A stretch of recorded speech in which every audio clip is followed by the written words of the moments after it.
Jaya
Shri Krishna कृपा श्रीमूर्ति अभय चरण भक्ति वेदांत स्वामी महाराज श्री प्रभुपाद की अनंत कोटि कृष्ण गोविंद की विश्वान वर्तमान आचार्य वृंद की नाम आचार्य श्री हरिदास ठाकुर की प्रेम से कहो श्री कृष्ण चैतन्य प्रभु नित्यानंद श्री अद्वैत गदाधर श्रीवासादि गौर भक्त वृंद की श्री श्री राधा रानी श्याम सुंदर गोविंद गोपीनाथ मदन मोहन भगवान की जय नंद बाबा ऋषभंकर ऋषभ बाबा की वसुदेव देवकी जी की मथुरा मंडल की ब्रजधाम की जगन्नाथ बलदेव सुभद्रा महारानी जगन्नाथपुरी धाम की मायापुर नवदीप धाम की दयाल निधाय पतित पावन गौरांग देव की जय राम लक्ष्मण सीता हनुमत राय अयोध्या धाम की जय रुक्मिणी महारानी विठ्ठलनाथ भगवान पंढरपुर धाम की जय जय श्याम सुंदर आविर्भाव महामहोत्सव की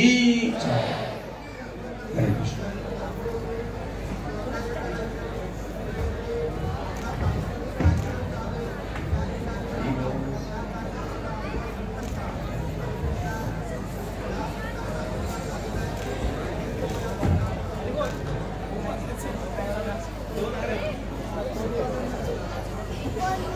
मंगलाचरण जे आहे आमच्या बरोबर प्रयास करा सगळ्यांनी बरेच मंडळींचं पाठ आहे मंगलाचरण म्हणून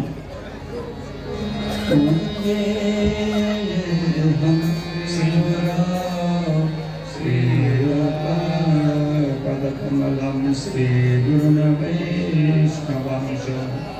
श्री रूपं साग्रजातं सहगणो रघुनाथान्वितं तं सजीवं साद्वैतं सावधूतं परिजना सहितं कृष्ण चैतन्यदेवं श्री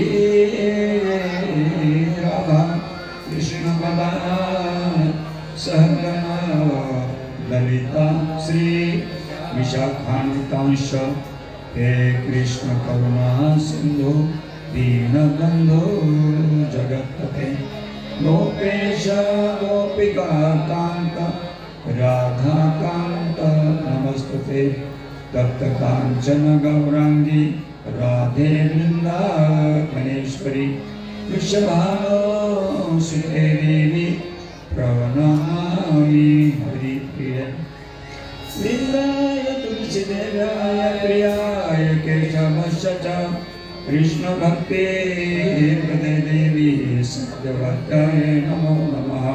जय श्री कृष्ण चैतन्य प्रभु नित्यानंद श्री अद्वैत गदाधर श्रीवासादि गौर भक्तवृंद। हरे कृष्ण कृष्ण कृष्ण हरे हरे हरे राम राम राम हरे हरे कृष्ण कृष्ण कृष्ण हरे हरे हरे राम राम राम हरे कृष्ण कृष्ण कृष्ण हरे हरे हरे राम राम राम। पाठीमाग मंगलाचरण म्हणायचं, माझ्या मागे म्हणायचं प्रयत्न करा। नारायणं नमस्कृत्य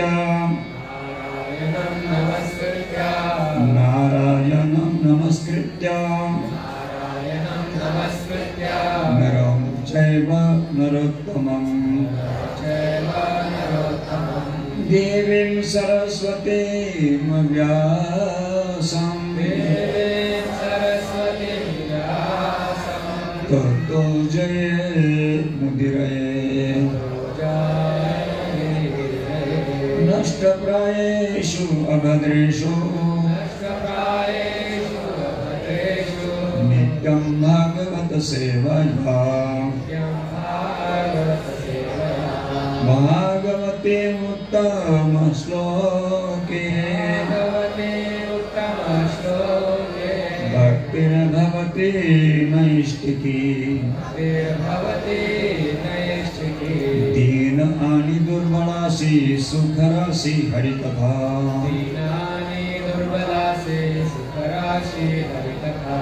आरुभव सागरीचे उच्च नीच अधिकारी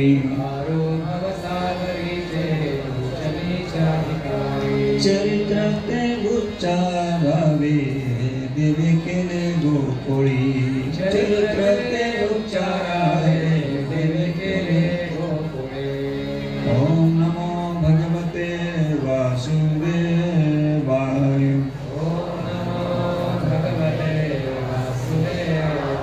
ओम नमो भगवते वासुदेवाय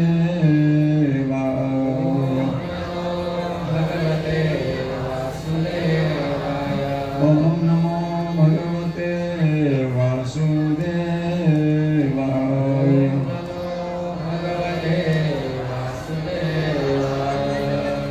ओम अज्ञानतिमिरन्धस्य ज्ञानाञ्जनशलाकया चक्षुः उन्मीलितं येन तस्मै श्री गुरवे नमः।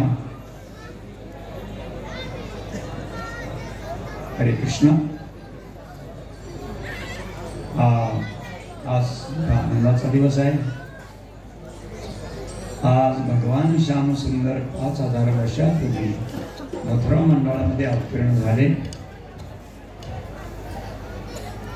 आजचा तो दिवस होता, त्याला जयंती म्हटलं जातं। भाद्रपद मास काल निर्दोष कृष्ण पक्ष अष्टमी तिथी बुधवार दिन मध्यरात्र रोहिणी नक्षत्रामध्ये चंद्राचा प्रवेश आयुष्मान योग असं तिथी वार नक्षत्र योग आणि करण सगळे मंगलस्थानी ज्यावेळी असतात त्यावेळी ती तिथी जी म्हटली जातात तिला म्हणतात जयंती तिथी। आता ह्या जयंती तिथी, परंतु आजकाल आपण काय करतो की कोणत्याही अशुभ वारी जन्मलेल्या माणसाची देखील आपण जयंती नावाने त्याची जन्म साजरा करतो. हे चुकीचं. जयंती तिथीसाठी तिथी वार नक्षत्र योग आणि करण हे सगळे अगदी मंगलस्थानी असलेले आणि हा योग फक्त केवळ भगवान कृष्ण प्रभू रामचंद्र अशाच अवतारांच्या वेळी येत असतो. तेव्हा भगवंत जे आहेत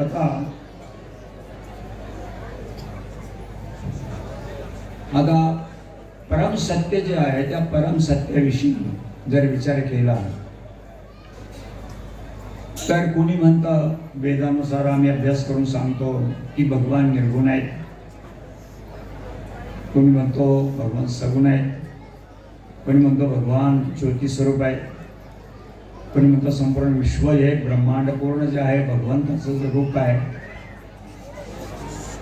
अनेक प्रकारचे विचार.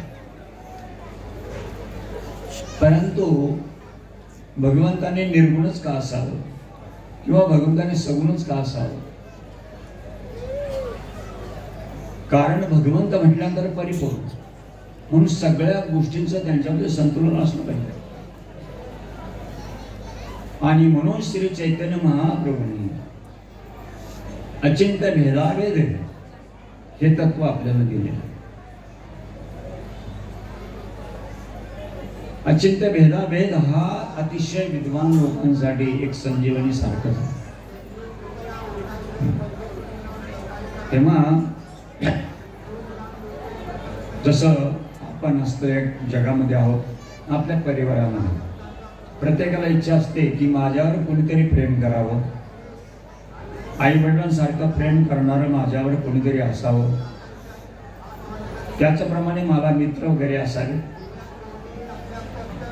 तसेच मला पत्नी वगैरे असावी, नातेवाईक असावे, माझ्या शेतामध्ये व्यवसायामध्ये काम करणारे माझे दास असावे, घरकाम करणारे असावे, त्याचप्रमाणे माझी बाग बगीचे असावेत, तसेच काय माझे पशु वगैरे असावे.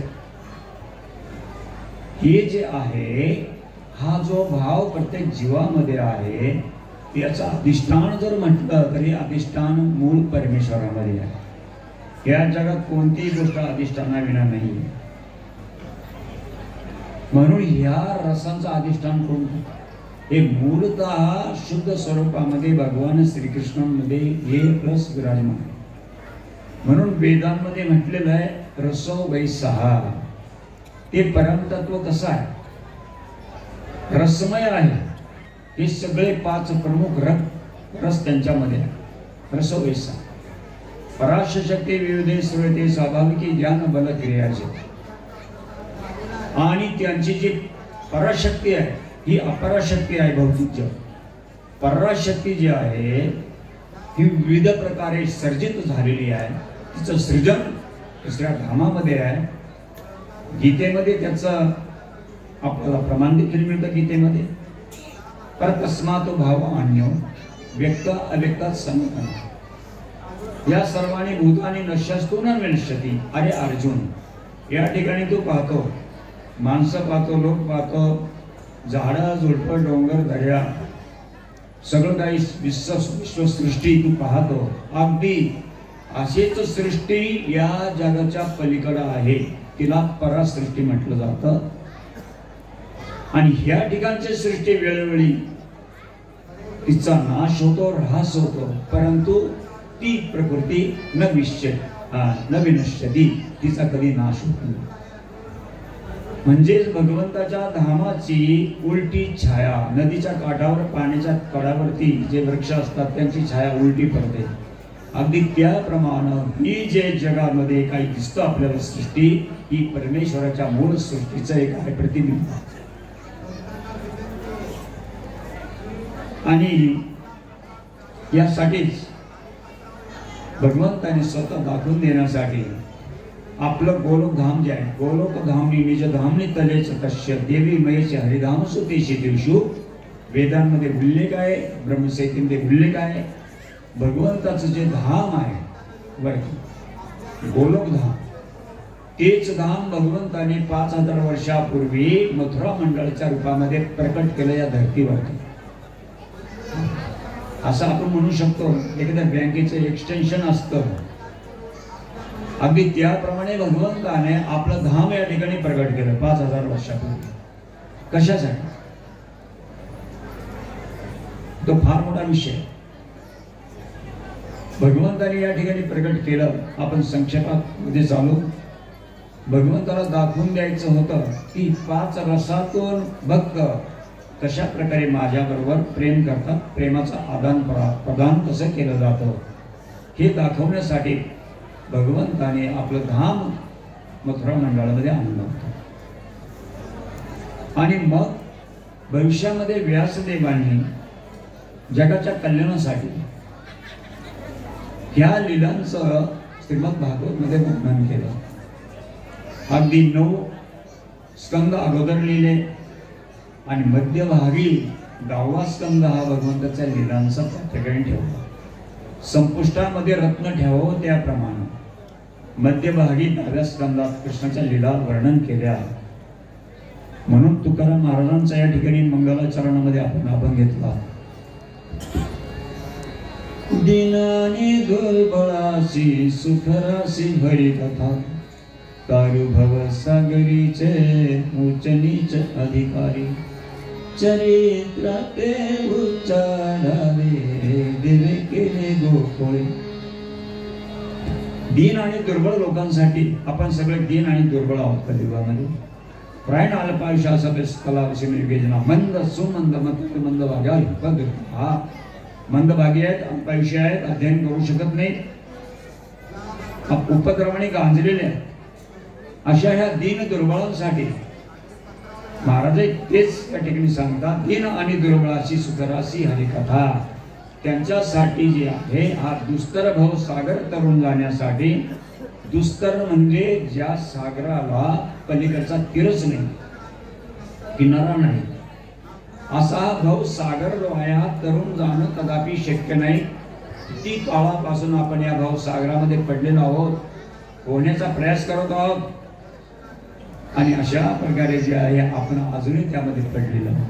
अजूनही काम क्रोधाने आपल्याला ग्रासलेलंच आहे. अनंत काळापासून आपण या ठिकाणी आलो, प्रयास केले, परंतु अजूनही या शत्रूने आपला पिछा सोडलेला नाही. ऐसा दुस्तर भव सागर नेनो कैसा उतरू पार, काम क्रोधादी सावजे थोर दिसतात भयंकर मामा माया ममतेचे भोवरे भयंकर घेती फेरे. असा भव सागर तरुण जाणं अशक्य आहे. म्हणून काय म्हटलंय, तारू भव सागरीचे उच्चनीच्या अधिकारी. तारू म्हणजे नाव, हा दुस्तर भव सागर तरुण जाण्यासाठी कथा भगवत कथा रूपीची नाव आहे, नाम संकीर्तन रूपी नाव जी आहे तिचा आश्रय जर आपण घेतला तर हा दुस्तर भव सागर आपण तरुण जाऊ शकतो. आणि यासाठी जे आहे हा हरिकथा आपल्यासाठी भगवंताने या ठिकाणी चरित्र केली. व्यासाने त्या भागवतमध्ये गुंतवून ठेवल्या, रत्नासारख्या जपून ठेवल्या मध्यभागी. आणि त्यातही हरिकथा सांगितलेलं आहे. तर विशेष करून पर्टिक्युलरली तुकाराम महाराज म्हणतात, चरित्र ते उच्चारावे दिले केले गोकुळ. बघा, विशेष करून भगवान कृष्णाने गोकुळात जे चरित्र प्रदर्शित केलं त्याचं आपण श्रवण कीर्तन मनन करा. आणि म्हणून भगवंता 5000 वर्षापूर्वी आले मथुरा मंडळामध्ये. तर या धर्तीवरती भौम वृंदावन आहे. तर मग या ठिकाणी भगवंत ज्यावेळी आले तर भगवंताने चंद्रवंशाचा आश्रय घेतला. आता ही डेमोक्रेसी चाललेली आहे, लोकसत्ता. एका दारुडीच्या मताला जेवढी किंमत तेवढी अतिशय सदाचारी नीतिमान माणसाच्या मताला तेवढीच किंमत आहे. Unadjusted force. त्रेता द्वापार ही जी युग गेली ह्याच्यामध्ये राजे जे झाले हे भगवंताचे प्रतिनिधी राजे झाले. सूर्यवंश, चंद्रवंश आणि पितरवंश हे वेळोवेळी येतातच. आणि ही प्रजेची काळजी, जसं माता पिता वात्सल्यमय माता पिता आपल्या बाळाची काळजी घेतात बालकाची, तशा प्रकारे प्रजेची काळजी घेणार आध्यात्मिक दृष्ट्या आणि भौतिक दृष्ट्या असे प्रतिनिधी राजे हे सूर्यवंश चंद्रवंशात झालेले आहेत, पितृवंशात झालेले आहेत आणि आजही कलियुगाचा नष्ट होण्याचा अंत होण्याची वाट पाहते, तपस्या करत आहेत असं भागवत मध्ये म्हटलेलं आहे हिमालय. तेव्हा चंद्रवंशामध्ये भगवंत आले, प्रभू रामचंद्र हे सूर्यवंशामध्ये आहे. आता चंद्रवंशामध्ये प्रथम भगवान आपले चंद्रदेव, तारा, त्यांच्यापासून बुध इला, त्यांच्यापासून पुढे हा वंश चालत आला. त्या वंशामध्येच भरत महाराज आणि शकुंतला वगैरे, त्या वंशात जे आहे ययाती महाराज. आता त्या काळामध्ये काय होतं, असुरांचे राजा वृषपर्वा महाराज, त्यांची लाडकी मुलगी शर्मिष्ठा, असुर लोकांचे गुरु शुक्राचार्य, त्यांची लाडकी मुलगी देवयानी. एकदा 20-25-30 सख्यांबरोबर खेळत खेळत खेळत स्नानासाठी त्या एका सरोवरावरती आलेल्या होत्या. अशा वेळी काही ऋषी त्या ठिकाणी त्याचं आगमन झालं. गुरुने येताना पाहिलं, मुलींनी ताबडतोब आपले विवस्त्र अवस्थेमध्ये होत्या, त्यांनी आपले कपडे वगैरे घातली आणि शर्मिष्ठेनं काय केलं, घाईघाईमध्ये देवयानीची कपडे घातले. त्यामुळं देवयानीचं आणि शर्मिष्ठेचं भांडण. त्या भांडणामध्ये काय झालं, राजाची मुलगी रजोगुणाचा आधिक्य असतो, प्राबल्य, बोलता बोलता त्याला ढकलून दिलं विहिरी. देवयानी विहिरीमध्ये पडली आणि सगळे गेल्यानंतर ही देवानी रडत रडत त्या विहिरीमध्ये उभी होती अशीच. त्यावेळी ययाती महाराज वनभ्रमण करत असताना त्या ठिकाणी आले आणि आर्त किंकाळे ऐकून विहिरीजवळ गेले. त्यावेळी पाहिलं, आत अतिशय सुंदर अशी नवयवन संपन्न एक कन्या त्या ठिकाणी पडलेली आहे. त्यांनी स्वतः जाऊन प्रयासाने तिला वरती आणलं. त्यावेळी एकमेकाची विचारपूस झाली. त्यांनी सांगितलं मी ययाती, तिने सांगितलं मी देवयानी. पहिल्या वेळी तुमचा मला स्पर्श झाला, माझा विवाह तुमच्याबरोबरच झाला. मग काळाच्या ओघामध्ये देवयानीने आपली तक्रार जाऊन गाढण जाऊन वडिलाला सांगितलं. शुक्राचार्य क्रोधित झाले. म्हटले देवयानी काय करू त्यासाठी? म्हणे काय नाही बाबा, नंतर सांगते. काळाच्या ओघात देवयानी उपवर झाली आणि तिचं लग्न ठरलं. त्यावेळी शुक्राचार्यांना केलं. शुक्राचार्याने विचारलं, म्हणे शर्मिष्ठा माझी दासी झाली पाहिजे. वृषपर्वा महाराजांना ते करावं लागलं, कारण देवगुरूंची आपल्या दैत्यगुरु शुक्राचार्यांची ही सुपुत्री आणि त्यांच्याशिवाय आपल्याला आश्रय नाही आहे. कारण संजीवनी जाणणारे शुक्राचार्य, युद्धामध्ये त्यांचा आपल्याला फार मोठा लाभ होता. आणि मग नावेला झाले वृषपर्वा महाराजांनी आपली कन्या दासी म्हणून देवयानीला दिली. ययातीचं लग्न झालं. ययाती क्षत्रिय, देवयानी ब्राह्मण, त्यांचा विवाह त्या ठिकाणी झाला. आपण स्वीकारला. आणि काळाच्या ओघामध्ये देवयानीला अट्ट घातली ययातीला, कारण दासी जी असते ती पण पत्नीप्रमाणेच वागवायची असते. तिने सांगितलेला स्पर्श आयुष्यभर करायचं. मग करता करता करता ययातीकडून काही अशा देवयानीच्या मनाविरुद्ध घटना घडली आणि तिलाही पुत्र झाले, देवयानीला पुत्र झाले. देवयानीची 2 मुलं झाली, यदु तुर्वसु. शर्मिष्ठेला अनु, द्रुह्यू आणि पुरु ही मुलं झाली. मग हा जो यदु होता, या यदु पासून यादव वंश आला. पुरु पासून जो आहे पुढं हा कौरवांचा वंश पुढे चालला.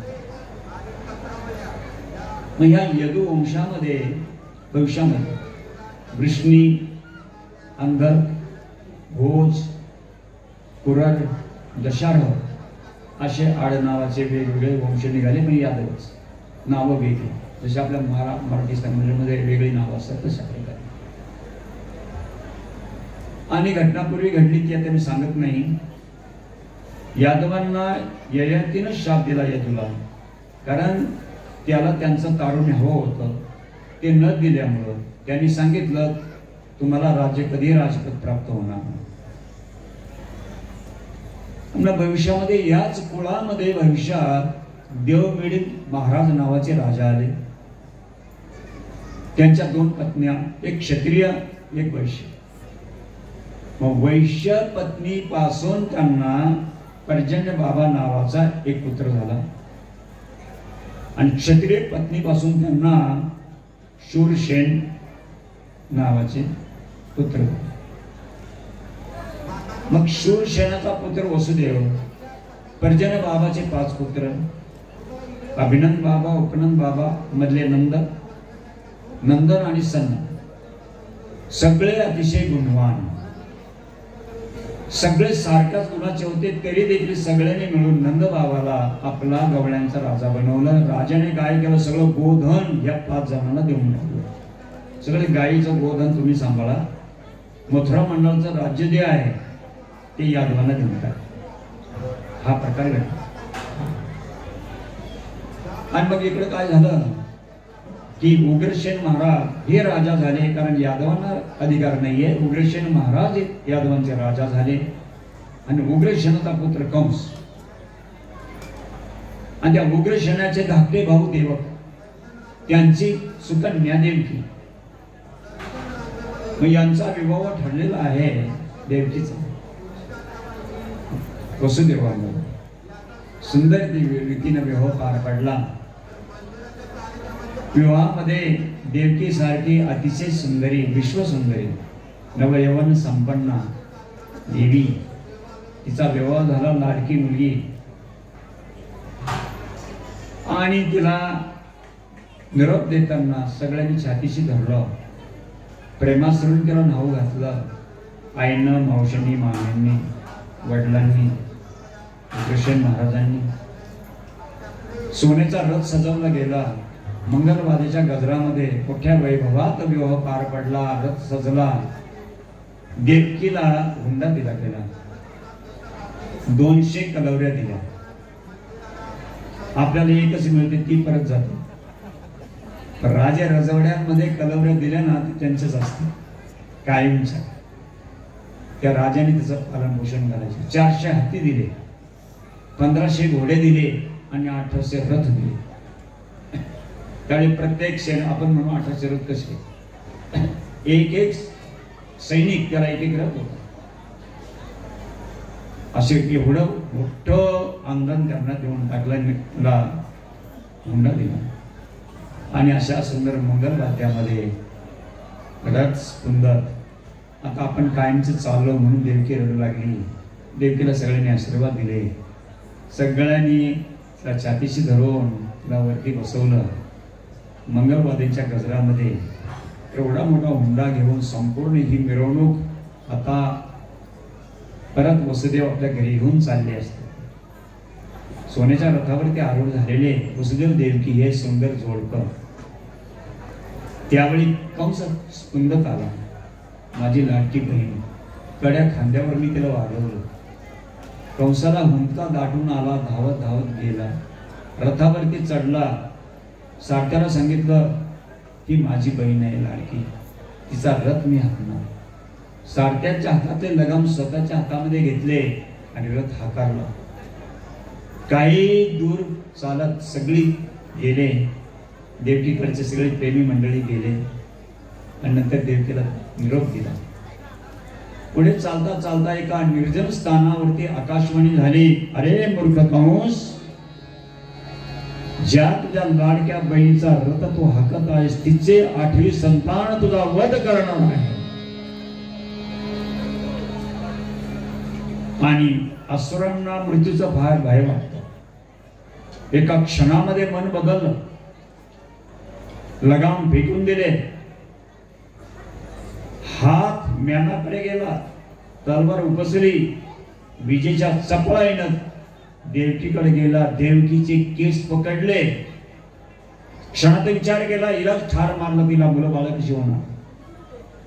आणि मारणार त्यावेळी प्रसंग अवधान राखून वसुदेव तिथे गेले. म्हणजे कंस जरा का माझे 2 शब्द ऐक, नंतर तू मार, हरकत नाही, पण माझे 2 शब्द तू ऐक. अरे वेड्या, ही तुझी बहीण आहे, दुसरी ही स्त्री आहे, हा, तिसरी गोष्ट आहे मंगल प्रसंग आहे, तिची हळदी फिटलेली नाही, लग्नाचा चुडाही तिच्या हातामध्ये कसा आहे. अरे कंस वेड्या, तुझं नाव किती मोठं, सारे दिग्पाल तुला घाबरतात, स्वर्गाचे देवतांना थरकाप सुटतो तुझं नाव ऐकल्यावर. एवढा मोठा तू या भोज कुळाचा तिलक असा तुला कलंक लावून घेणार. तुझ्यासारख्या थोर व्यक्तीला जर कलंक लागला स्त्री हत्तीचा तर मरणापेक्षा वेदनादायक असतो, लक्षात घे. साम दाम दंड भेद सगळे उपाय सांगत राहिले. वसुदेवाने सांगितलं, हे बघ, पुढचा जन्म आपणच या जन्मात तयार करत असतो. एक किडा त्या फांदीवरून त्या फांदीवर जातो, त्यावेळी प्रथमतः काय करतो, पुढची फांदी पकडतो, नंतर आपलं अंग उचलत असतो. हे आपले सगळे निरीक्षण केलेलं आहे सृष्टीमध्ये. अगदी त्याप्रमाणे इनडायरेक्टली परोक्ष रूपाने सांगितलं की तू जे करतो ते तुला फेडावं लागेल. पुन्हा त्याला उपदेश करायला भरपूर प्रयास केला. सूर्याचे प्रतिबिंब अनेक घटांमध्ये असावी, ते हलतात.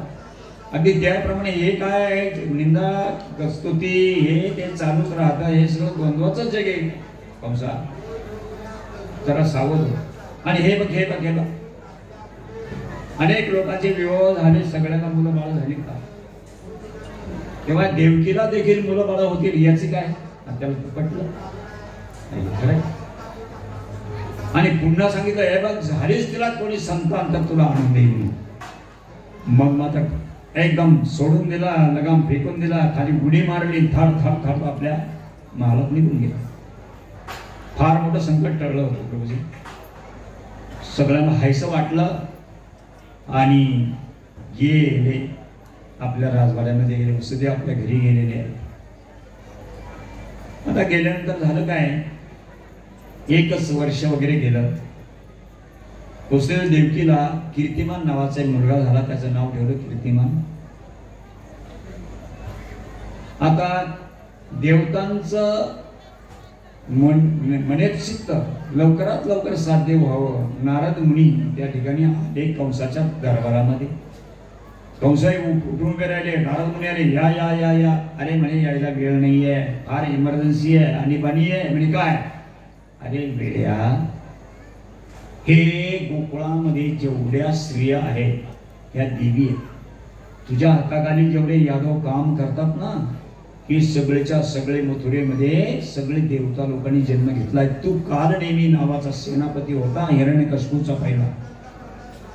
त्यावेळी तुला हरीनं ठार केलं होतं. आता देखील तुझ्या मूर्तीची सुंदर रीतीने तयारी झालेली आहेस. कुठं तू? अरे म्हणे पण आहे, पण माझं तर काय की, आणि म्हणे त्या देवकीला पुत्र झालेलं त्याचं काय? म्हणजे तर काय, पहिला आहे 8व्या संतानापासून मला त्याचा ते वध करणारे ते मला धोका त्यांच्याकडून आहे. झोळीतून एक कमळ काढलं नंदनवनामधलं, अष्टदल सांगितलं, हे बघ मोज, 1 2 3 4 5 6 7 8 इथून मोज, 1 2, सगळेच 8वे भरले, सगळेच पहिले भरले. एवढा भ्रम झाला. अरे म्हणला सगळे तिचे बरोबर कोणताही 8वा असू शकतो. आणि त्यावेळी मात्र मग कंसाला प्रचंड रागला. नारायण करत नारायण नारायण मुनी निघून गेले. आणि मग कंसाला चैन पडेना. काय करायचं म्हणजे काय करा. धावत धावत गेला. कीर्तिमानला हिसकून घेतलं. देवकी ओरडत होती, रडत होती, आक्रोश करत होती, क्रंदन करत होती, भैया अरे मारू नको, हे ते आणि तुझं काय तरी निष्पाप बालक आहे. त्याने ओरडलं आणि तिच्या समक्ष ठार मारलं त्या ठिकाणी. आणि मग मात्र जे आहे त्याने उग्रसेन महाराजांना कैदेमध्ये टाकलं पडलं. यादवांचा छळ चालवला. असुरांची सभा मोठी बोलवली. शल तोषल मुष्टकी चारणूर आघा बका पुतना तरुणावर्त शक्तासूर सगळी मंडळी शेकडोच्या हजारोच्या संख्येनं आली. आणि सांगितलं ह्या यादवांचा छळ करा, हे सगळे आपल्याला ठार मारण्यासाठी याने अवतार घेतलेले आहे. असा छळ चालवला, गोशाळा उद्ध्वस्त करू लागले, यादवांचा छळ चालवला. यादव जे आहे कुरु, पांचाल, केकय, कोशल, कलिंग अशा वेगवेगळ्या देशांमध्ये आश्रयाला पळून गेले. सगळे दिग्पाल त्याने बंदीशाळेमध्ये टाकले. काही यादव जे आहे हाजी हाजी करत कंसाच्या हाताखाली नोकरी करू लागले. इथं राहिले. एवढा अत्याचारी हा कंस. वसुदेव देवकीला बंदीखान्यात टाकलं, साखर दंडाने बांधून टाकलं. फक्त जेवणापुरती 5-10 मिनिटाची त्यांना सुट्टी असायची. पहारेदार ठेवले, शिपाई ठेवले, रात्रंदिवस त्यांच्यावरती पहारा. जो मुलगा होईल तर फार माणूस. आणि असं हा अत्याचार चालवला. आणि मग दुसरा मुलगा झाला. कंसाला बातमी कळल्याबरोबर धावत धावत गेला. देवकीच्या मांडीवरचं बाळ ओढलं, थरथरा गरगरा फिरवलं, त्याच्या समक्ष आपटलं. अशा प्रकारे पहिला, दुसरा, तिसरा, 6 बालक जी आहे, 8 वर्षामध्ये 6 बालक ठार झाले. त्यांचं दुःख कोणी वर्णन करावं? हृदय फुटून जातं एका साधू व्यक्तीचं. एक वर्णन करावं कसं? इतकं हे दुःख या वसुदेव देवकीनं त्यांनी भोगलं. छोटी बालक, निष्पाप बालक ह्या माणसाने देवकीच्या मांडीवरून स्तनपान करायच्या अगोदर ओढून घेतली आणि ठार मारली. देवकी वसुदेवाने आपलं जीवन धारण का केलं? केवळ आकाशवाणीचा आधार, नाही तर कोणीही सामान्य व्यक्ती जगू शकत नाही. आकाशवाणीचा आधार होता की सत्य होणार. आणि इतके ऋषी मुनी, साधू, देवदेवता सगळ्यांना प्रचंड दुःख, संपूर्ण ब्रह्मांड दुःखामध्ये किती मोठा अत्याचार चालवलेला आहे. मग त्यावेळी 7व्या वेळी गर्भवती झाली देवकी. आणि त्यावेळी भगवंताने योग मायेला आज्ञा दिली. वसुदेवांच्या 24 पत्न्या होत्या. त्यांनी वेगवेगळ्या ठिकाणी लपून ठेवलेल्या होत्या, कारण हा कंस त्यांचा शोध घेऊ शकतो म्हणून. त्यातली रोहिणी नामक जी पत्नी होती ती गुपचूपरित्या आपले मित्र गोकुळामध्ये नंदबाबा त्यांच्या आश्रयाला गुपचूप ठेवलेली होती.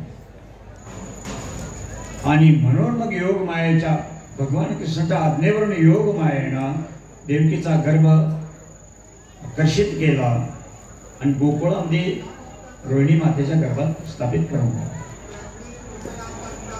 आनंद झाला सगळ्यांना. 1 वर्ष झालं.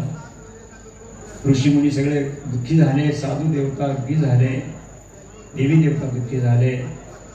कारण ही बालिका, कंसाचा अत्याचार, 6 बालकं मृत्युमुखी गेली. कंसाने त्यांचा वध केला आईच्या समक्ष.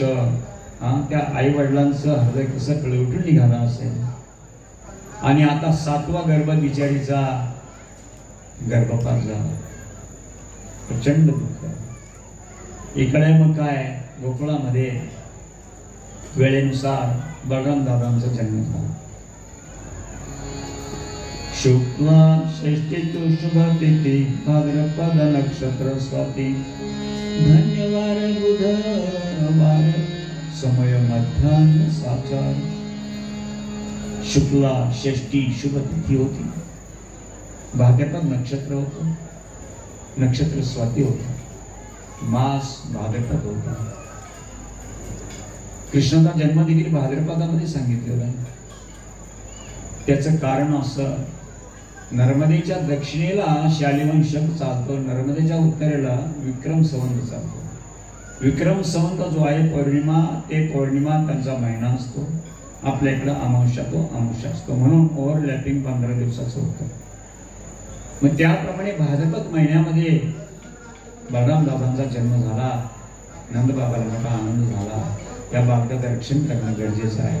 यशोदा मातेला आनंद झाला, बालकाचं रक्षण करणं गरजेचं आहे. आणि अशा प्रकारे ह्या बालकाचं सुंदर रीतीनं त्या ठिकाणी गुपचूप नामकरण, जातक संस्कार केला गेला. नंदबाबांनी त्या काळामध्ये 10 लक्ष धेनु दान धान्याचे पर्वत, द्विज मागध बंदी सुत केले तृप्त नंदराये. नंदबाबांनी 10 लाख गायी रोहिणी कुमाराच्या जातक संस्काराच्या वेळी द्विज ब्राह्मणाला वाटून दिल्या. धान्याचे पर्वत वाटून दिले आणि भगवान कृष्णाच्या वेळी 1 लक्ष धेनू दिल्या होत्या. बलराम दादाच्या वेळी 10 लाख. सुंदर रीतीनं आनंद झाला घरामध्ये. समवयस्क गोप आले, गोपी आल्या. सगळ्यांनी बालकाचं कौतुक केलं. बालकाला जे अलंकार, बिल्ल्या, बाळे आपले सगळे घेऊन आले. अशा प्रकारे मग एकदा काय झालं, नंदबाबा अगदी प्रसन्न चित्ताने आपल्या समोर बसले असताना आसनावरती आपल्या महालाच्या बाहेर त्यांनी पाहिलं. अचानकच महान ऋषींचं आगमन होत आहे त्यांनी पाहिलेलं. व्यास, वशिष्ठ, देवल, नारदमुनी, देवरात हे मोठमोठे ऋषी ज्यांचं दर्शन दुर्लभ आहे. दर्शन घेण्यासाठी वेगवेगळ्या आश्रमात जावं लागतं ना. आज एवढे ऋषी मिळून माझ्या घरी येतात. मोठा आनंद झाला. आल्यानंतर त्यांना सुंदर आसनं दिली. त्यांची चरण दुधाने धुतली. चरणामृत माथ्यावरती घेतलं. त्यांना प्रसन्न केलं स्वागत करून. आणि त्यांना विचारलं की हे एवढं रहस्य कसं. मी माझा एक ग्रस्त व्यक्ती आहे. तुमच्यासारख्या थोर ऋषीमुनींनी माझ्या घरी यावं केवढं माझं सौभाग्य. तेव्हा रहस्य विचारलं, कशासाठी आगमन झालं. त्यांनी सांगितलं, हे बघ नंदराजा, हा जो रोहिणी नंदन आहे, हा रोहिणी नंदन साक्षात महासंकर्षण आहे. म्हणून त्याचं दर्शन आम्हाला करायचं आहे. हे रहस्य नंदबाबाला सांगितलं. नंदबाबाला आनंद झाला. नंदराय आणिले रामा, ऋषी करी परिक्रमा, अर्पिले शत प्रणामा, नेत्री राम देखुनिया. आतून यशोदा माता, रोहिणी माता बलराम दादाला घेऊन आले. रेशमी वस्त्रामध्ये समोर ठेवलं. सगळे उठून उभे राहिले, हात जोडले. संकर्षणाचं दर्शन त्यांनी केलं. परिक्रमा केली. बलराम दादाला शेकडो प्रणाम अर्पित केले आणि त्यांची स्तुती केली. बलराम दादाची काही विशिष्ट नावं दिलेली आहेत शास्त्रामध्ये. जो व्यक्ती ही नावं गातो, गायन करतो, बलराम दादाची कृपा होते आणि बलराम दादा शुद्ध कृष्ण प्रेम त्याला प्रदान करतात. आपण माझ्या मागे म्हणायचा प्रयत्न करा.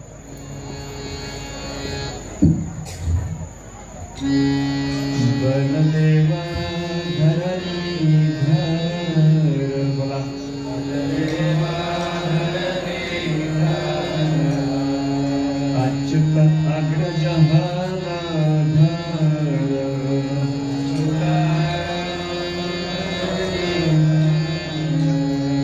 गौरपूर्ण सहस्र शिर,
राधाराणी कृष्णावरती आपल्याला प्रेम करायचंय, प्रेमाचा विषय राधाराणी कृष्ण आहे. प्रेमाच्या विषयाकडे तो काय प्रेम देऊ शकणार आपल्याला?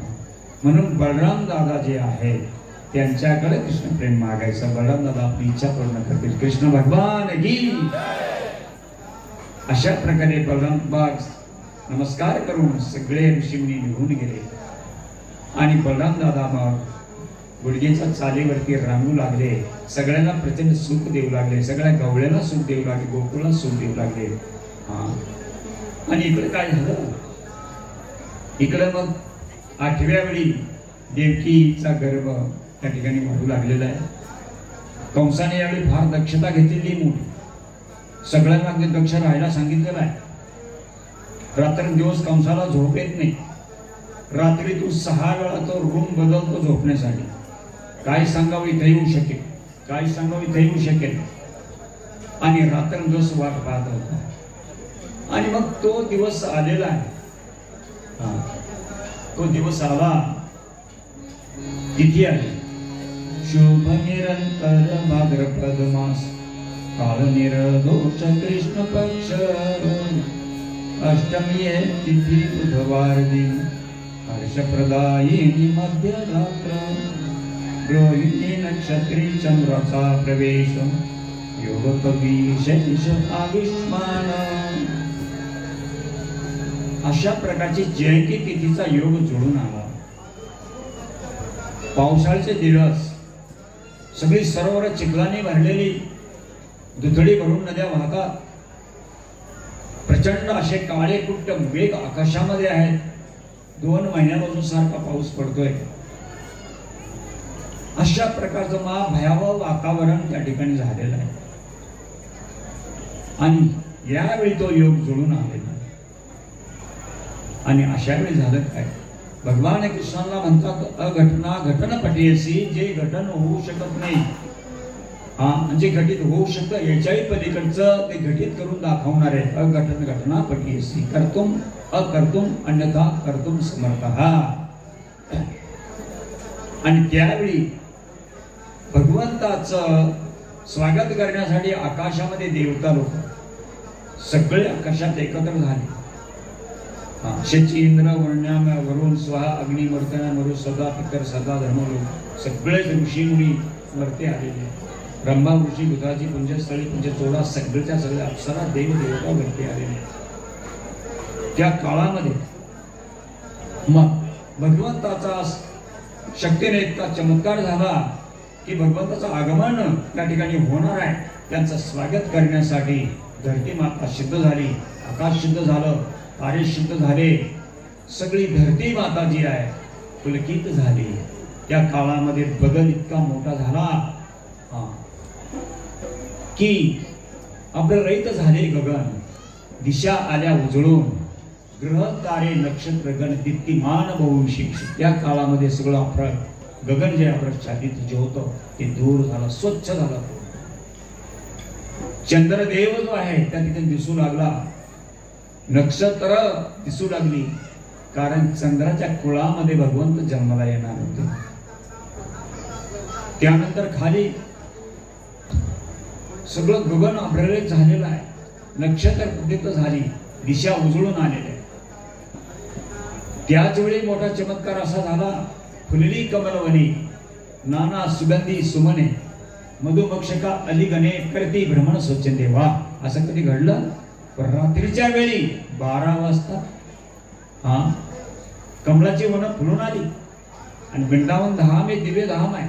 शेवंती बकुल चंपक माधवी मालती चमेली नाग पुन्नाकी वडा मोगरा फुल्ल मल्लिका अशा फुलांनी संपूर्ण वृंदावन फुलून आलं. आणि त्याच्यावरती भ्रमरगण जे आहे गुंजार करू लागले. कमलाची वन फुलून आली, त्यावरती मधुपान करण्यासाठी भ्रमर गुंजार करू लागले, मधुमक्षरा गुंजार करू लागल्या. असा वाये शीतल मंद पवन करी सर्व सुख वर्धन उधळी सौरभक पराग कन सर्वत्र गमन करी. मंद पवन वाहू लागला. हा फुलांचा सुगंध बरोबर घेतला, सौरभ स्वतः बरोबर घेतला.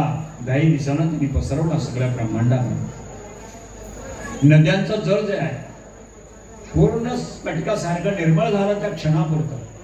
सरोवर निर्मळ झाली, चांदीसारखं स्फटिकासारखं सुंदर जळ झालं. म्हणे हे असं झालं का? आचार्य लोक त्यावरती टीका करतात. रसिक आचार्य वृंदावनचे म्हणतात, धरती मातेला इतका आनंद का झाला? कारण ती बिचारी आपल्या पतीपासून फार दिवस दूर होती. परशुरामाच्या अवतारामध्ये परशुरामाने पृथ्वीला ब्राह्मणाला दान देऊन टाकलं, त्यामुळं पती सुख नाही भेटलं. प्रभू रामचंद्रांच्या जन्मामध्ये जे आहे ते एक पत्नी व्रत त्यांचं होतं, त्यामुळे तिथे तिला काही लग्न करता नाही आलं. मोठा विरह. पण आता कळलं की कृष्णा मथुरा मंडळामध्ये येतील आणि गायी माग चप्पल देखील पदत्राण घालणार नाही आणि माझ्यावर, माझ्या वक्षस्थळावरती त्यांची चरण कमळ पडतील. त्यामुळे पृथ्वी माता अतिशय सुखी झाली. नद्यांची जळ, यमुना जळ स्फटिकासारखं निर्मळ झालं, नद्यांना मोठा आनंद झाला. कारण काय? कारण काय? नद्यांनी विचार केला. राम अवतारामध्ये नद्यांना निम्नगा म्हणतात. नद्यांचं सासर घर म्हणजे डोंगर, जन्म डोंगरामध्ये होतो. सॉरी, मायका म्हणजे आपलं माहेर घर तिचं म्हणजे डोंगर. नद्यांचा उगम तिथं होतो. खाली वाहत जातात, समुद्राला नांदायला जातात, म्हणजे समुद्र त्यांचं सासर घर. आता आपली मुलगी नांदायला गेल्यानंतर पुन्हा आपल्या माहेरी जाते की नाही? फक्त नद्याच अशा दुर्दैवी आहेत, एकदा त्यांनी माहेर सोडलं पुन्हा त्यांना सासरकडून माहेरला जाता येत नाही.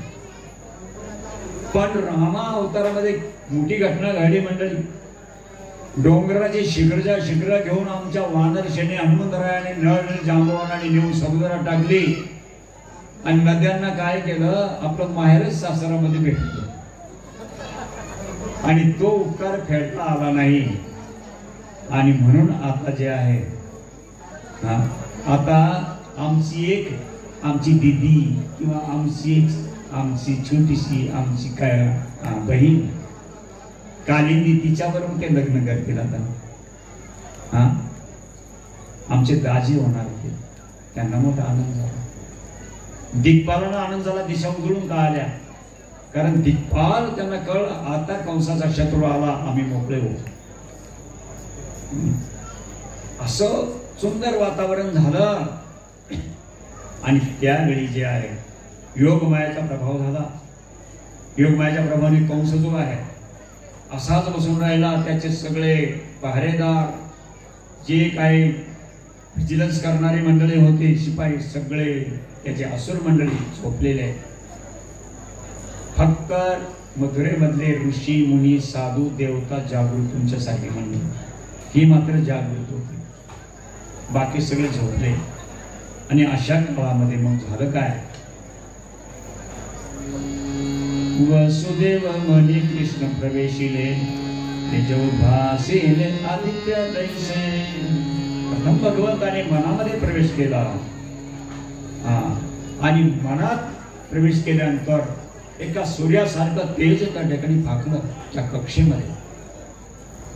देवीच्या हृदयामध्ये प्रविष्ट झाले कृष्णानंतर गर्भात आणि देवीचं तेज एका विद्युत समान झालं.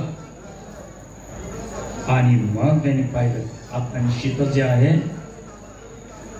सगळे देवी देवतांनी पाहिलं भगवान कृष्णाचं अवतरण होणार. सगळे देवता त्या ठिकाणी आले, साखरदन सुटलेले. आणि अशा काळामध्ये सगळ्या देवतांनी गर्भस्थ कृष्णाची स्तुती केली. फार सुंदर स्तुती, फार सुंदर दार्शनिक स्तुती आहे. पण आपल्या वेळेअभावी ती आपण जास्त पुढे जाऊ शकत नाही. त्यात ब्रह्मबाबा म्हटले, लोक देव तुम्हाला निराकार निराकार म्हणतात, त्यांचं खंडन करण्यासाठी तुम्ही या ठिकाणी अवतार घेतला. त्याचा एक मोठा पॉइंट हा पण आहे. सुंदर चिंता. सगळ्या देवतांनी प्रार्थना केली, वरती गेले. आता भगवंत येणार बरोबर जयंती तिथीला. मग मंगलवाद्यांचा गजर झाला आकाशामध्ये. स्तुती गाऊ लागले, सूर वर सगळे गंधर्व किन्नर नाचू लागले, विद्याधर नृत्य करू लागले. देवांगना जे हातामध्ये पुष्प घेऊन भगवंताच्या स्वागतासाठी वरून पुष्पवृष्टी करण्यासाठी सिद्ध झाले, अप्सरा नृत्य करू लागलेले. नाशावेळी बरोबर त्या ठिकाणी भगवान श्रीकृष्ण जे आहेत त्यांचा आविर्भाव जयंती तिथी लागल्याबरोबर त्या ठिकाणी वसुदेव नंदन भगवान कृष्ण की नंद नंदन की वसुदेव नंदन की जय. आणि त्यावेळी झालं काय, त्यावेळी चतुर्भुज रूपाने भगवंत प्रगट झाले देवकी समक्ष. कशासाठी सांगितलं, बाबा मैया 3 जन्म तुम्ही तपस्या केली, तुमची इच्छा पूर्ण करण्यासाठी हा 3रा जन्म आहे माझा आविर्भाव. का तुमच्यासारखा पुत्र मला हवा म्हणून पहिल्या वेळी मी कृष्णी सुतपा यांच्या पोटी मी आलो. कृष्णी गर्भ नंतर दिती आदिती आणि कश्यप यांचा पुत्र उपेंद्र म्हणून आलो, इंद्राचा धाकटा भाऊ. आणि आता बा तुम्ही या ठिकाणी वसुदेव देवकी आहात, तुमचा पुत्र म्हणून या ठिकाणी मी चतुर्भुज रूपात आलो, जी तुमची इच्छा मी पूर्ण केलेली आहे.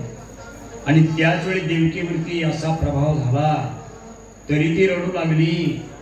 आणि आता काय करू, कुठे लपू, हा कंस येईल माझ्या बाळाला मारेल. भगवंतांनी सांगितलं, हे बघा मला ह्या टोपलीमध्ये घ्या बाबा, आणि गोकुळामध्ये यशोदा मातेला एक पुत्री झालेली आहे, यमुना पार करून जा आणि त्या पुत्रीला जे घेऊन या आणि मला त्या ठिकाणी ठेवून द्या. आणि त्यावेळी भगवंत जे आहे ते रूप त्यांनी आपलं झाकून घेतलं, ते वैकुंठात गेलं.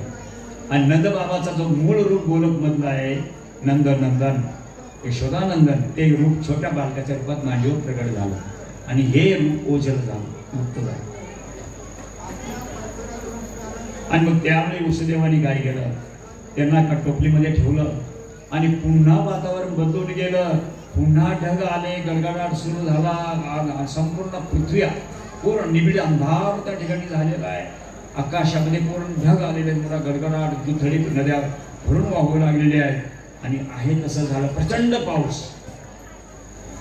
आणि अशा वेळी जे आहे वसुदेव जे आहे आपल्या बालकाला ठेवलं, देवकीच्या मांडीवरून उचललं, देवकी रडू लागली. छोटं बालक, आता मला पाजायचं होतं, पाजू पण मी शकत नाही, केवढी मी दुर्भागी म्हणून आक्रांत केला. हे बाळ मला कधी पाहता सुद्धा येणार नाही हे तिला समजलं. त्याचं काही अनिष्ट होऊ शकतं. वसुदेवाने जड पावलाने मी किती पापी पिता आहे त्या बालकाचं रक्षण करू शकत नाही. पाठीमध्ये ठेवलं आणि बाहेर ते पडलेले. आपण काय करू, गायनाच्या रूपानं आपण या ठिकाणी म्हणून एक भजन गाऊ. सगळ्यांनी म्हणायचा प्रयास करा. तुमच्या मोबाईलमध्ये पाठवलेलं आहे ना, मोबाईल काढा, व्हॉट्सअप.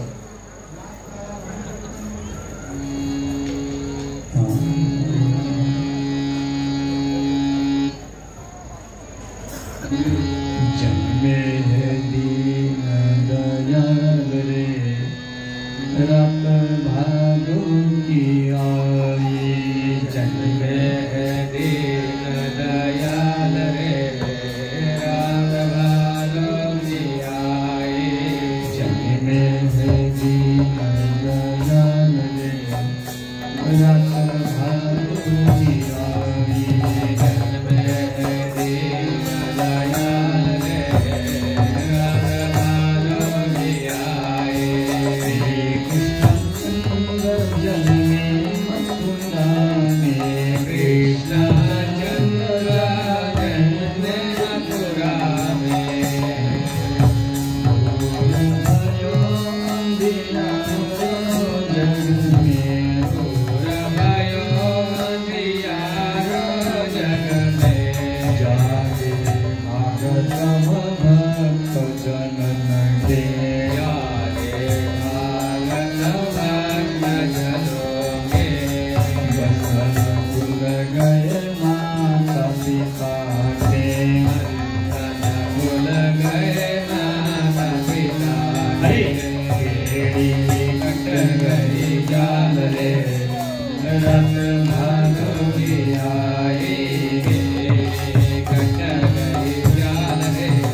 सुपमध्य को आयो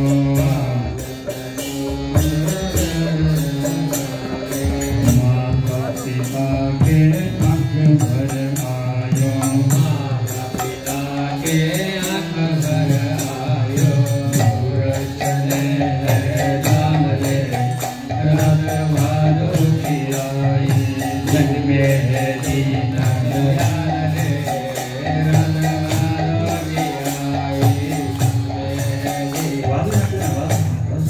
साधेची संगमत होतच नाही सरळ रे न अंधेरी चल नहीं जावे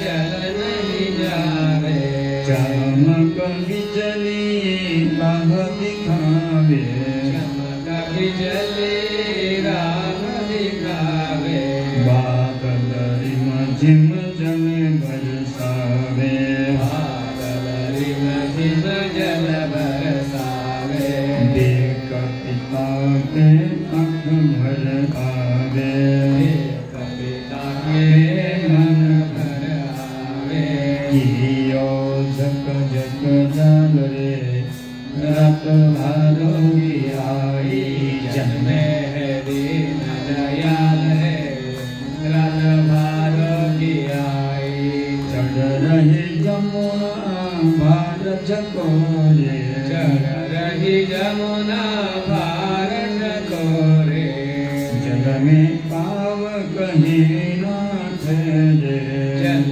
में पाव कहीं न ठहरे डूब रहे वसुदेव पुकारे डूब रहे वसुदेव पुकारे कोई बचाओ लाल हमारे कोई बचाओ लाल हमारे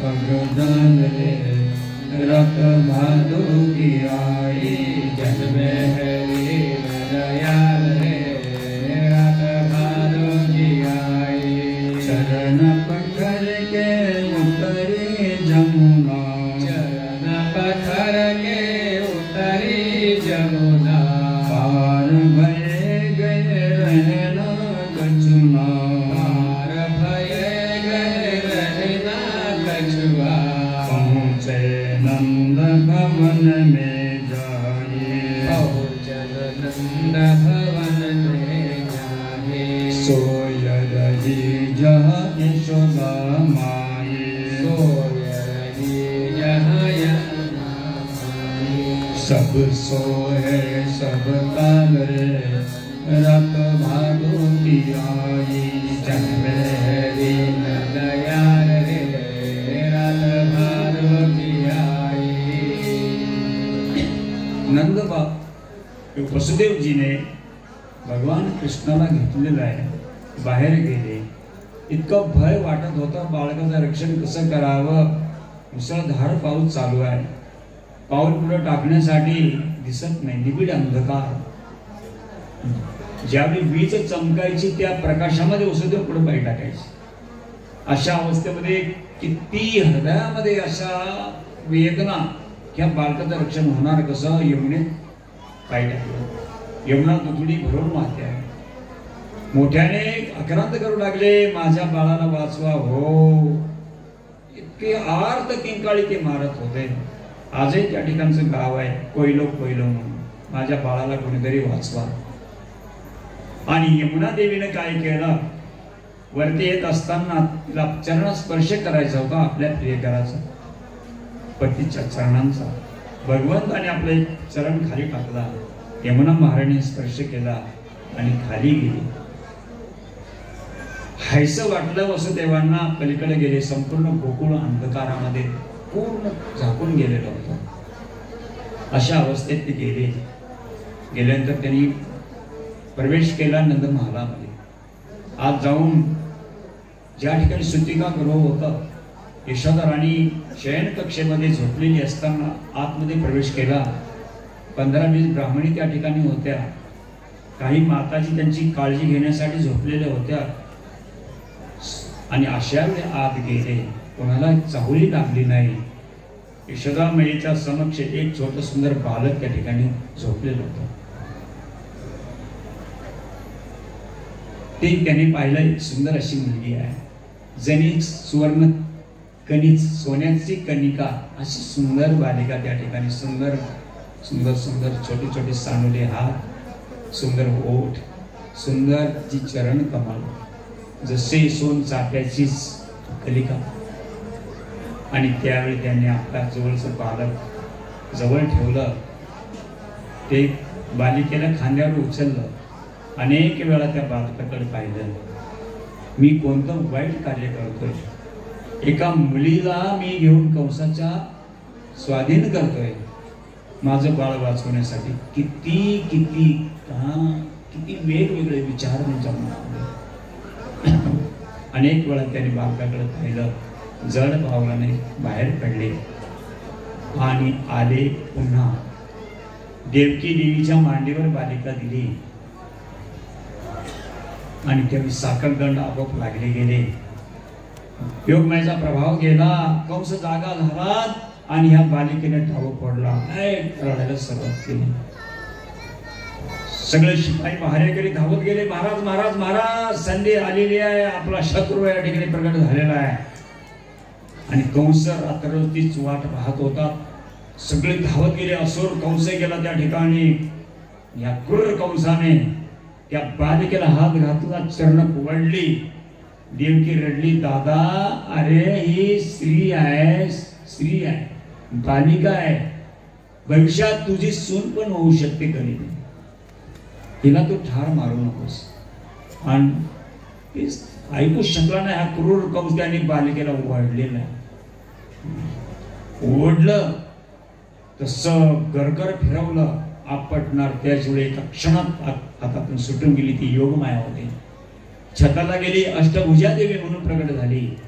8 हातांमध्ये 8 प्रकारचे शस्त्र. आणि त्यावेळी कंसाला तिने सांगितलं, अरे मूर्ख कंस, तुझा वैरी गोकुळामध्ये सुखरूप नांदत आहे. आणि विजय सारखा कडकडाट करून अंतर्धान झाले. आणि कंसाला इतकं दुःख झालं, घाबरून गेला तो. आणि रात्रीची त्याला झोप येईना, पुन्हा सगळ्या असुरांना बोलवलं. सगळे असुर एकत्र आले, म्हणजे महाराज घाबरू नका, आपल्यामध्ये हे बक्का आहे, तृणावर्त आहे, मोठमोठे असुर आहे, विमासुर आहे, सगळे हे ब्लॅक मॅजिक जाणतात, सगळे चेटूक विद्या जाणतात. ही पुतना जी बकासूर म्हटला माझी बहीण आहे, ही आकाश मार्गाने प्रवास करू शकते, गुप्त होऊ शकते, बालकांचं रक्त पिऊ शकते. तेव्हा चिंता करू नका, गेला ना पळून, सगळे बालकाला आपण ठार मारू शकतो. आणि मग कंसाने मला बरोबर आहे. आणि मग कंसाने काय केले, भविष्यामध्ये पुतनेपासून सुरुवात केली. आघा बका सगळे पाठवत राहिला. बघून 3.5 वर्षापर्यंत भगवंत महावनात राहिले. आणि उखळ बंधाने लीला भगवंताने संपन्न केल्यानंतर पुन्हा नंदग्रामात गोकुळात आले. कंसाने सगळे अनेक असुर त्यांना ठार मारण्यासाठी पाठवलं. त्याला कळलं, पण जसं यज्ञामध्ये आपण आंब्याची लाकडं टाकतो, उंबराची लाकडं टाकतो, तशी भस्म होतात, तसं सगळे असुर जे आहे ते कंसाने पूर्णपणे यज्ञामध्ये टाकून भस्म करून टाकले. तो पुढचा भाग आहे. आता इकडे काय झालं, गोकुळ जे आहे भगवंताचं, गोकुळ जे आहे त्याचं वर्णन केलं. जयते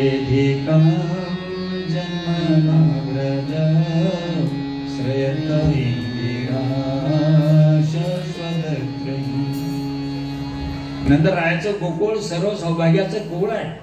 ब्रजजना काय म्हणे, काना यशोदा भवने. गोकुळ अगोदरच गायींसाठी सुंदर विशाल अशी गाय रानं कोवळ्या गवतांनी भरलेली. सुरभी नावाच्या गायी भगवंताच्या, त्या सुरभींची मुलगी ही कामधेनूची मुलगी आपली गाय ग्रामीण. त्या सुरभींची खिवार, त्यांना चरण्यासाठी कोवळं गवत, पिण्यासाठी स्फटिकासारखं पाण्याच्या पुष्करिणी वाहतात, सरोवर रवंत करण्यासाठी हे विशाल छायादार वृक्ष, संपूर्ण वृंदावन उपवनासारखं. सगळ्या वृक्षावरती शुक पीक कोकिल मोरांच्या केका त्यांनी भरलेलं, सारी स्फटिकासारखी सरोवर कमळ वनाने भरलेली, त्याच्यामध्ये हंस सारस बत्तक इत्यादी पक्षी त्या ठिकाणी जलविहार करतात। बालकांसाठी हे पूर्णपणे सुंदर सुंदर असे फळांचे वृक्ष त्या ठिकाणी, असं एक वृंदावन सौभाग्याचं कोड। फक्त उणे एक होतं, नंदबाबा सगळ्यांचे लाडके, परंतु नंदबाबाला सुपुत्र नव्हता, ते दुःख होतं। तांबडं फुटलेलं नसताना पहाटेची वेळ होती, तांबडं पूर्ण फुटलं नव्हतं। नंदबाबा, उपनंद बाबा, विनंद बाबा, नंदबाबा, सनद बाबा, त्यांचे समवयस्क मोठमोठ्या गोशाळांचे जे धनी होते स्वामी, सगळे आपल्या नोकरांना घेऊन गाई धुण्याचं काम करण्यासाठी गेले। वासर सोडायचा वेळ झाला, गवळणी दधीमंथन करू लागल्या होत्या, आणि अशा वेळी जे आहे नंदबाबा गोशाळेवर गेलेले होते, आणि अचानक सुतिकागृहामध्ये ब्राह्मणीला जाग आली। त्यांनी पाहिलं, अरे यशोदा माते पुढं कुणी एक बालक आणून ठेवलेलं, त्यांना असं वाटलं कुठेतरी बाजारातून कुठेतरी फुलांचाच बालक बनवून ठेवलेलं आहे काय, कारण ते सुंदर नेत्र, हात वगैरे कमळासारखे नेत्र वगैरे, हात लावून पाहिलं ते हल्लं, म्हणजे अरे हलतंय, फुलाचं तरी कसं म्हणावं, एवढा संभ्रम झाला। काय म्हणतात, नाही अगं खड्याचं बालक आहे, असं बालक कधी असतं का, रुबी सारखे चरण वगैरे, पद्मराग मण्यासारखे त्यांचे ते बिंब वस्तू जे आहेत, बिंब फळासारखे सुंदर, पद्मराग मण्यासारखे त्यांची नख, आणि अगोदर सुंदर घुंगराळे केस, म्हणजे नाही हे तर नकली कोणतरी खेळणं बनवलेलं आहे। पण ज्यावेळी बालकाने हात हलवले, आनंद झाला, मोठा मोठा आनंद झाला, नंदानंदन श्याम सुंदर की, आणि मग इतका आनंद झाला, अरे नंदबाबा सुपुत्र झाला, सुपुत्र झाला। आणि मग काही ब्राह्मणी निघाल्या, धावत धावत धावत नंदबाबाच्या गोशाळेत गेल्या। बाबा बाबा बाबा सांगताय ना, हर्षातिरेक इतका झाला की त्यांना बोलताय ना, बाबा म्हणतात अगं सांग तरी झालं काय, बाबा बाबा पुत्र भयो है। आणि इतका आनंद झाला नंदबाबाला, नंदबाबा म्हणतात, ए मंडळी हो, आज गाई धुवायच्या नाही, सगळ्या वासरांना आपल्या आईला भरपूर पिऊ द्या, कृष्ण भगवान की। सगळे शेकडो असे त्यांचे दास जाताही वार्ता सगळ्या गोकुळामध्ये पसरला। मग ह्या गोशाळेतून त्या गोशाळेत धावत धावत सगळ्यांनी वार्ता सरली, आणि त्यावेळी सूर्योदयापर्यंत ही वार्ता सगळी पसरली। आमच्या गवळणीला मोठा आनंद झाला। यशोदा मातेवर हृदयातून प्रेम करणाऱ्या गवळणी स्नान केली, सुंदर सुंदर विशेष वस्त्र परिधान केली, त्यांच्या कटी क्षीण नितंब जे आहेत मोठे वक्षस्थळे सुंदर स्नान केली, केश संभार फुलं माळली, अलंकार घातले, हातामध्ये सोन्याची ताटं घेतली, त्याच्यामध्ये हळदी कुंकू सिंदूर काजळ कस्तुरी अशी परिमळ द्रव्ये सौभाग्य द्रव्ये घेतली, मुलासाठी वाक्या बिंदिल्या वाळे घेतले, आंगळे वगैरे घेतले, आणि अशा प्रकारे साऱ्या दिशांनी ह्या गवळणी धावत सुटल्या, जशा नद्या समुद्राकडे वाहतात पावसाळ्यात तशा अशा धावत सुटल्या। गवळ्यांनी पाहिलं, गवळ्यांनी रंगबेरंगी वस्त्र धारण केले, रंगीबेरंगी पटके घातले, शृंगार केले, काहींनी हातामध्ये दही तूप लोणी क्षीर घेतलं, काहींनी बैलगाड्या जोडल्या, त्याच्यामध्ये दह्याचे मोठमोठी टिपं ठेवली, लोण्याची टिपं ठेवली, बटाची टिपं ठेवली, आणि सगळीकडून नंदबाबाचं स्वागत करण्यासाठी, उपहार देण्यासाठी आठही दिशांनी आणि सगळे गवळे त्या ठिकाणी आलेले। मंडळी हो, नंदबाबाच्या अंगणामध्ये विशाल नंदबाबाचं अंगण, सगळे गवळी आले, एकमेकाला कडकडून मिठ्या मारू लागले, नंदबाबाचं गुणगान करू लागले। तेवढ्यामध्ये सूत आले, मागत आले, बंदी आले, वंशाचं गीत गाऊ लागले, पोवाडे गाऊ लागले, नंदबाबाचं गुणगान करू लागले, यशोदा मायेला पूर्णपणे आशीर्वाद देऊ लागले। इतका तो आनंद झालेला आहे। सगळ्यांनी त्या ठिकाणी तरुण पोरांनी हजेरी लावली आणि ती परत गेले। गोकुळामध्ये गेल्यानंतर त्यांनी काय केलं की अशी मोठी टिपं आणली, त्याच्यामध्ये हळदीचं दह्याचं पाणी मिक्स करून ठेवलं, काहींनी केळीची खुंट आणले, नारळाचे डहाळे वगैरे आणले, मोठमोठे असे प्रवेशद्वार बनवली। सगळ्या गोकुळामध्ये सुगंधित जळ, चंदनाचं मिश्रित जळ शिंपडलं।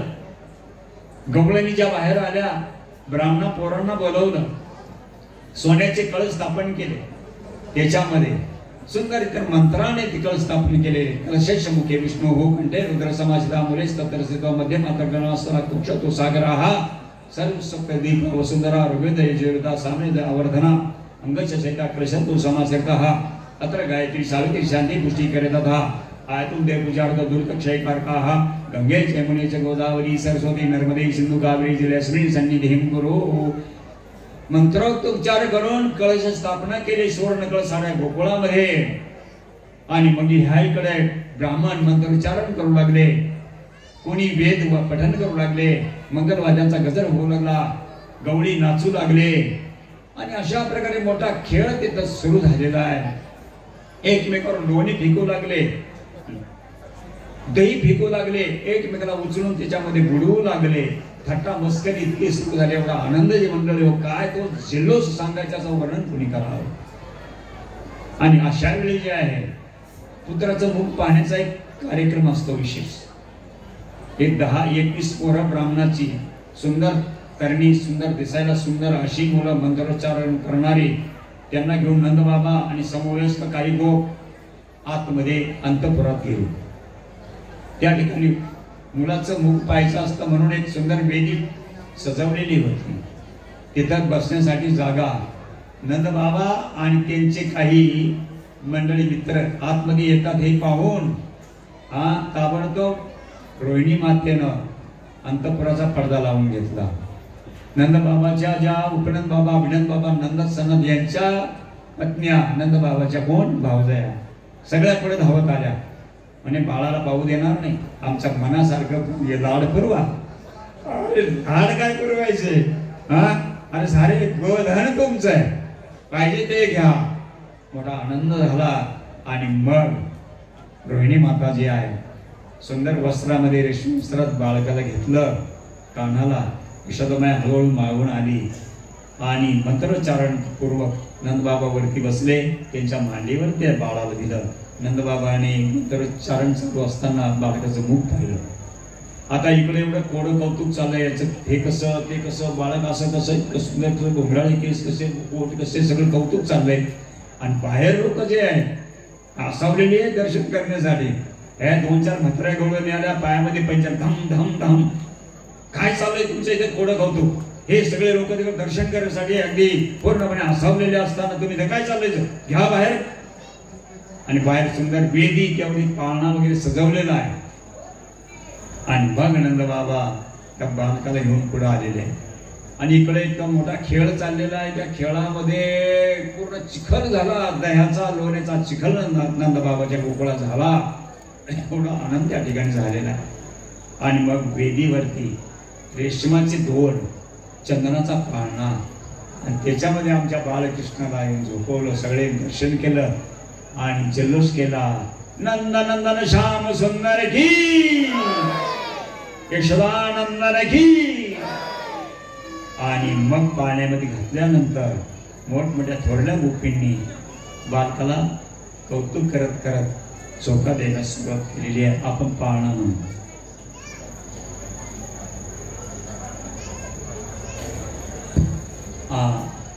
आहे का तुमच्याकडे?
मधुर मधुर कछु में ललना बदने में ललना झुलावे यशोदा मैया पलने में ललना कहूँ कहिए मगन भक्त जशोमती कहूँ कहिए लगावत यशोमती कहूँ कहिए लगावत यशोमती कहूँ कहिए लगावत यशोमती लोरी नाद सुनावे हो लोरी नाद सुनावे यशोदा मैया पलने में ललना बदने में ललना झुलावे यशोदा मैया पलने में ललना चंद्र बदन छवि देखत मगन हवे चंद्र बदन छवि देखत मगन हवे चंद्र बदन छवि देखत मगन हवे बदन छवि देखत मगन हवे आनंद झूमी सिंहावे हो आनंद झूमी सिंहावे यशोदा मैया पलने में ललना पलने में ललना झुलावे यशोदा मैया पलने में ललना तिलकत हासत लखत नंदरानी तिलकत हासत लखत नंदरानी तिलकत हासत लखत नंदरानी तिलकत हासत लखत नंदरानी परसी कपोल सिंहावे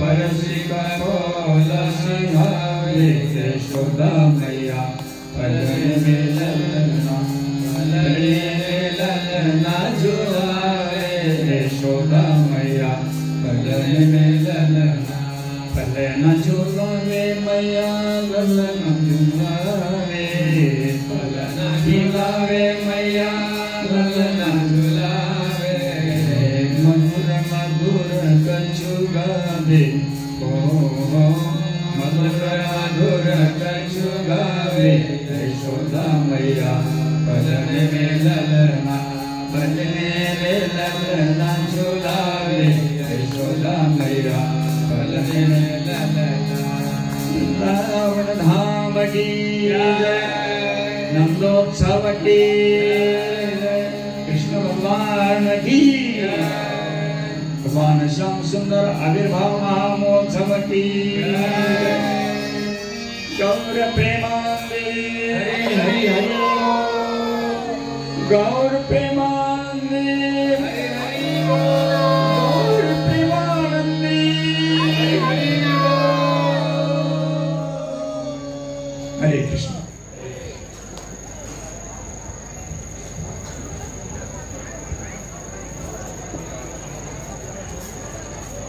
हरे कृष्णा। तर अतिशय सुमधुर अलंकारिक भाषेमध्ये श्रीमान भगवान प्रभूने आपल्याला मंत्रमुग्ध केलं। 22 वर्षानंतर मी पहिल्यांदा ऐकलं की नद्याचं सासरानी माहेर। तर एवढ्या सुंदर शब्दामध्ये प्रभूजींनी या ठिकाणी कृष्ण कथेचं गाणं केलेलं आहे।